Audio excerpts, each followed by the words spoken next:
विचार करत असाल की मी का पळते, काय झालं असेल, चला तर मग सांगते। नमस्कार मंडळी, स्वागत आहे तुमचं माझ्या या नवीन व्लॉगमध्ये। तर झालं असं, आमच्या रेक्टर मॅमने अचानक अनाऊन्स केलं की आज संध्याकाळी 8 वाजता गावामध्ये एक खूप छान व्याख्यान आहे। जे कोणी इच्छुक असेल त्यांच्यासाठी गाडी केली जाईल। तसंही आत्ता नुकतेच आमचे डेज संपले होते आणि अभ्यासही नव्हता। आम्ही व्याख्यानाचं टायटल ऐकलं तर तेही खूप छान होतं। मग म्हटलं चला तर मग पाहूया जाऊन तर। मग आम्ही रेडी वगैरे झालो आणि तिथे पोहोचलो आणि तिथे गेल्यावरती ना त्यांनी ज्यांचं मेन व्याख्यान होतं ना तेच लास्टला ठेवलं होतं। म्हणजेच अगोदर अध्यक्षांचं भाषण सत्कार वगैरे करून घेतले। त्यावेळेस थोडासा कंटाळा आला, पण नंतर जेव्हा मेन व्याख्यान सुरू झालं ना तर ते खूप छान होतं। मला तर खूप आवडलं।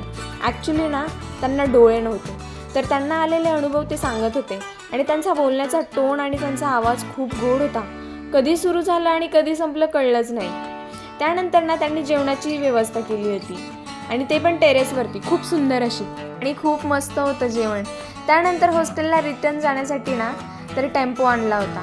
रेक्टर मॅम तर खूप चिडल्या होता की असं कसं टेम्पो पाठवतील ना, एखादी बस वगैरे पाठवायची ना, कारण आम्ही सगळे मिळून 80 मुली होतो। तरी पण आम्ही थोड्या मुली शिल्लक राहिलो होतो जाण्यासाठी। मग आमच्यासाठी छोटीशी बस येणार होती, तर मग मॅम बोलल्या बसण्यापेक्षा आपण जरा चालण्याचा आनंद घेऊ ना। मग असंच जातानाची मस्ती वगैरे केली।